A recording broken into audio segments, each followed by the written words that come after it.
knowing how important the role of the principal is, knowing how essential high-quality preparation is, and knowing that the majority of principals receive their training at universities, Wallace sought to understand more about the state of university-based principal preparation. So we commissioned a series of reports from a cross-section of organizations, including AACTE, with a vested interest in producing high-quality school leaders. The reports draw from field surveys and expert interviews, from focus groups and analysis of state regulations to shed light on the issue for us. We worked closely with Jacqueline Davis to make sense of the 4 reports and to synthesize the findings into a few concrete themes. And I'm very, very proud and happy to tell you that you're going to be the first to hear about them. But before we get into the themes, I think it's important to note that there was overwhelming agreement from both those who train and those who hire principals about the job's importance. Over 90% of the superintendents in universities agree that principals are very important to improving student achievement. While perhaps not a surprising finding, I did find it a very encouraging one. So now, let's dive a little more deeply into the themes that emerge from the field. Many educators, both at universities and among school districts, believe that principal preparation programs can improve, and many programs show an openness to doing just that.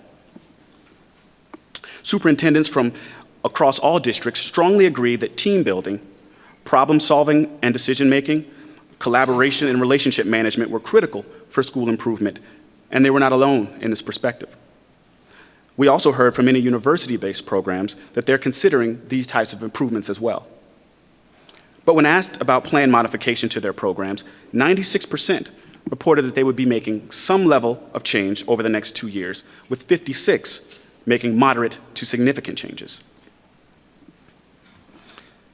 When universities and districts work together, they can better align their offerings and meet the needs of their consumer. But despite these benefits, meaningful partnerships between programs and districts are far from universal. When we asked what universities could do to improve program quality, superintendents rated establishing formal partnerships with districts a 4.5 out of 5. However, nearly 89% also reported that university and district collaborations only sometimes or almost never actually occurred. For their part, 96% of respondents to AACTE survey agreed that strong collaboration between universities and districts was an essential element of an effective program. Yet despite this, about 22% disagreed when asked if strong collaborations were a feature of their existing programs. When universities and districts work together, they can also provide the types of learning opportunities and clinical experiences that evidence has shown are important. A thread of agreement runs throughout these reports about the need to give candidates the type of learning opportunities that reflect the principal's actual jobs. This relates back to the strength of university-district collaboration. When superintendents were asked about the top actions that universities could take to improve principal preparation, they ranked having most courses taught by current or former effective principals as number 1. And while many preparation programs try to meld theory and practice through adjuncts and clinical faculty, most courses are still taught by professors who have not been principals or superintendents. Further, almost all, a full 97% of respondents to the AACTE survey, said that coursework should allow for learning through case studies, role plays, and simulations approximating the real work of the principal. But only 60% strongly agree that their programs are currently offering this type of experience.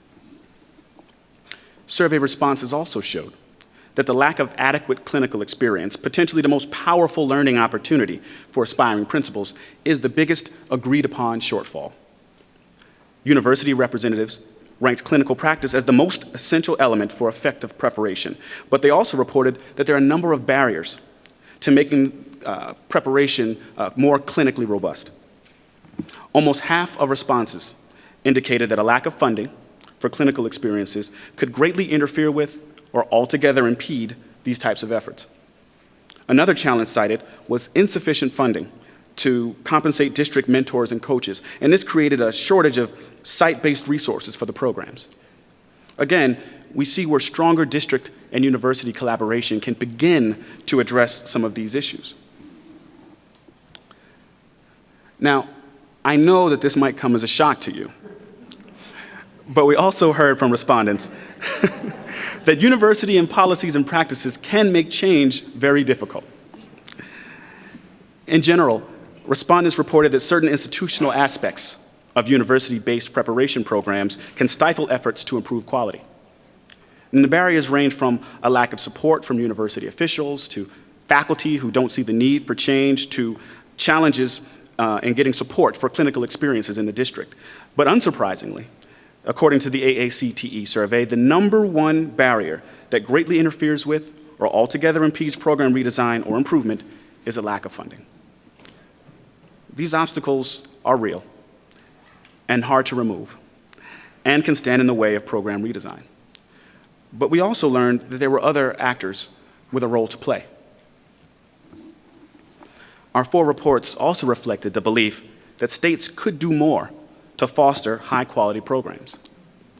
Now, figuring out whether a state's policy environment is favorable to program improvement can be very complex. So to learn more, we reviewed state policies and regulations to try to determine the extent to which they reflected research-based best practice in principal preparation. As a result, we identified 13 states which we consider to have favorable policy environments. Now, I know better than to ask for a show of hands of whether or not you think your state is one of them. So instead, I'm just going to highlight a few of the high-leverage indicators of a favorable policy environment. They included an explicit candidate recruitment and selection process based on performance, the use of cohort structures or models, clinically rich internships, and the presence of authentic district-university partnerships, evaluations based on standards attainment rather than course completion, and a formal process for continuous program improvement based on graduate impact data. So taken together, the report suggests the need for action in several areas, and those include the evidence-based redesign of preparation programs, building and strengthening collaborative relationships between districts and university partners, and ensuring that states create policies that support high-quality principal preparation. So while there's a lot of room to improve the quality of principal preparation nationally, and there are several challenges to doing it, I'm still very encouraged because we have a wonderful foundation to build on. Many programs are already high quality or have high quality components in place. Many universities are interested in redesigning their programs, and some already have. Districts see great value to partnering with universities, and states can learn lessons from each other on creating supportive policy environments. Thank you.